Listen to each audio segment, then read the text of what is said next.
I'm a first year media student studying media but majoring in photography.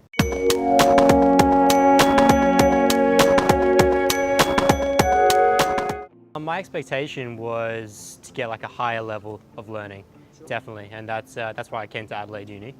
And first impressions was that it's pretty full on, because I've been a couple of years out of high school working as a PT and traveling and whatnot, and coming to uni life was pretty full on, but manageable. It was good.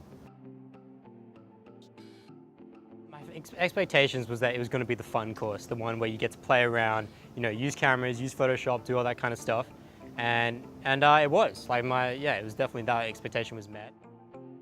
My biggest concern was that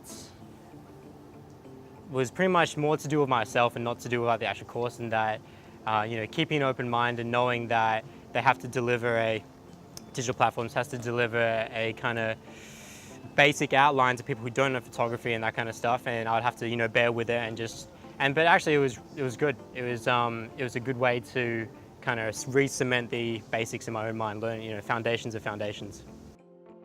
I'd say in digital platforms it's been pretty smooth. It's the way they teach it is that it's so hands-on, it's so like practical. Even the lectures are practical. We have pop quizzes at the start. It's all about interacting. So, I mean, if you're not getting it, you don't have to sit through a lecture the whole time quiet. You can talk to people. Then make sure you get it. In the tutorial, Ming or Jim would be happy to come over. Just take a few moments with you, make sure you know it. Well, to prospective students, I would say just find a friend who has a DSLR. Anyone who has a DSLR, steal one if you need to, no jokes. But just get your hands on one before the course and mess around with it. Because even though the basics are called basics, you can't, in 3 weeks time, it's pretty hard to get a full understanding of what aperture and ISO and shutter speed's all about.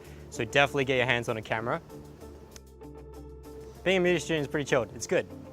There's not a whole lot of contact hours, and everyone's pretty much, they're on the same page, but they're not at the same time. Everyone comes from different backgrounds, some journalists, some marketers, some people, small people doing photography and whatnot. So you get to mix with a good bunch of people.